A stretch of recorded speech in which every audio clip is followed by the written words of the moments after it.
Selamat pagi mahasiswa BIPA kelas 2.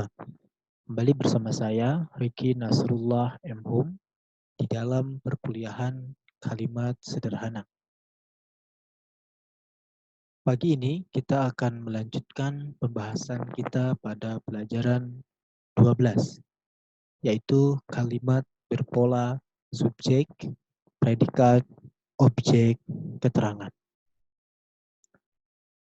Sebelum kita memasuki pembahasan kalimat berpola subjek, predikat, objek, keterangan, saya akan menjelaskan pola-pola kalimat di dalam bahasa Indonesia. Seperti yang sudah saya jelaskan sebelumnya, bahwa di dalam bahasa Indonesia setidaknya terdapat 6 pola kalimat. Yang pertama, kalimat berpola subjek, predikat. Contohnya adalah saya murid. Saya sebagai subjek, murid sebagai predikat.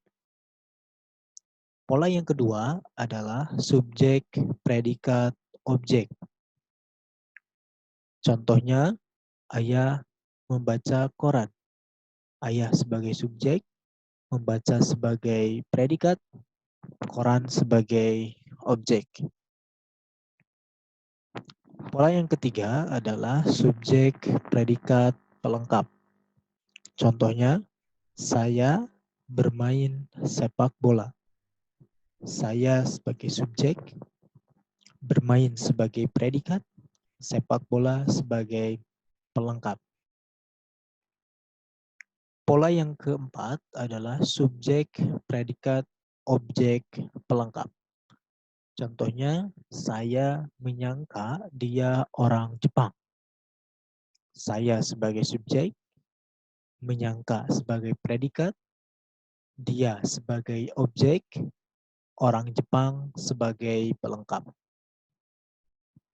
Pola yang kelima adalah subjek, predikat, keterangan.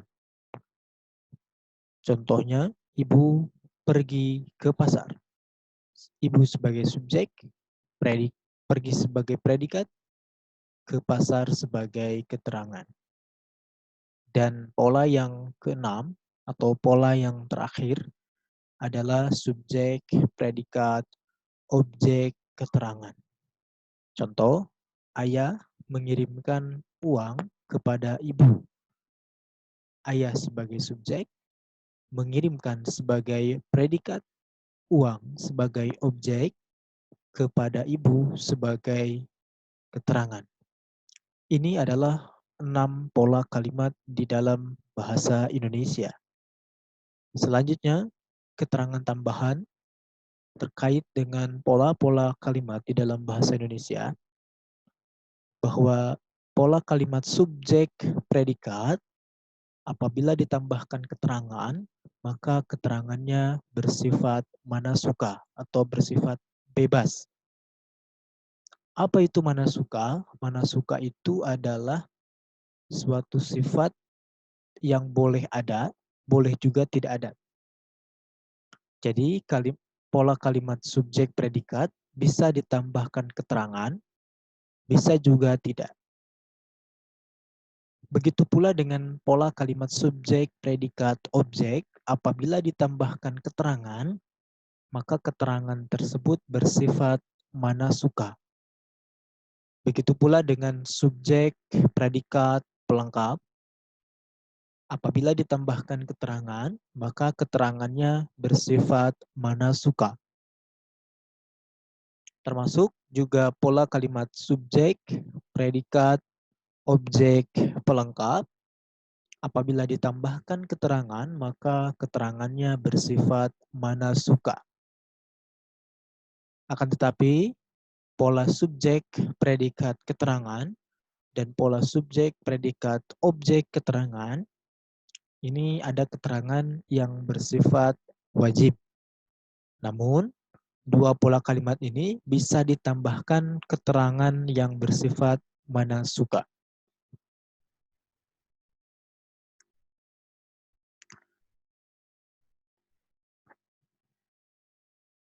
pada kalimat yang berpola subjek, predikat, subjek, predikat, objek, subjek, predikat pelengkap, dan subjek, predikat, objek pelengkap, keterangannya bersifat manasuka.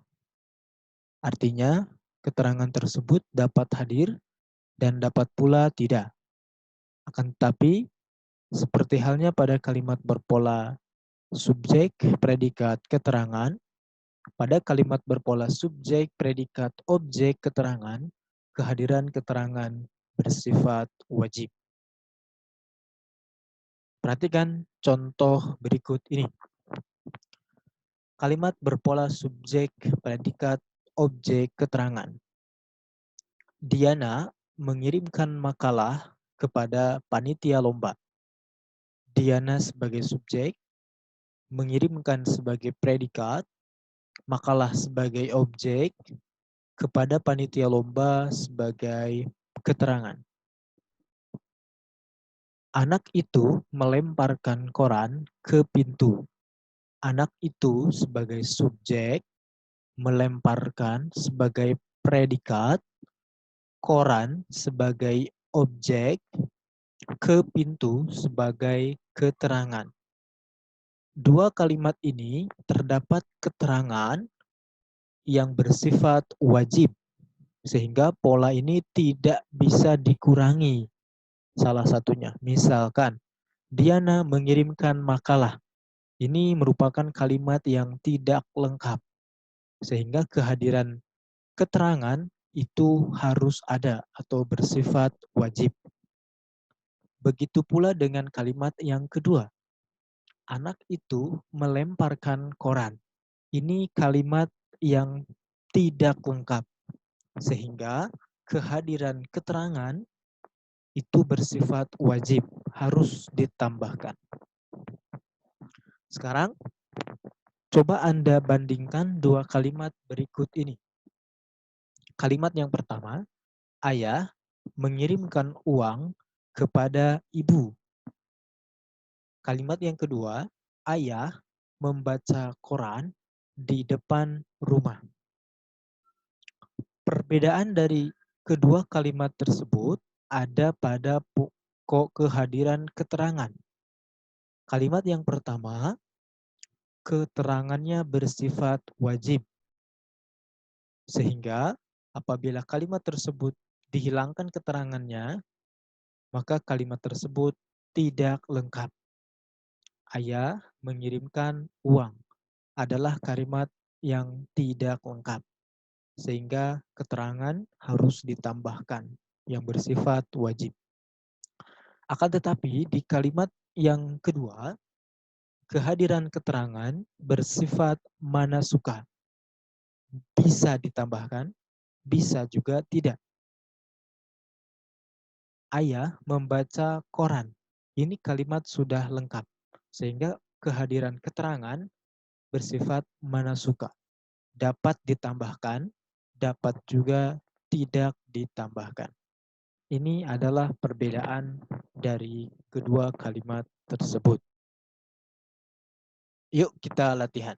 Kerjakan latihan-latihan berikut ini. Latihan 1, buatlah kalimat berpola subjek, predikat, objek, keterangan dengan predikat di bawah ini.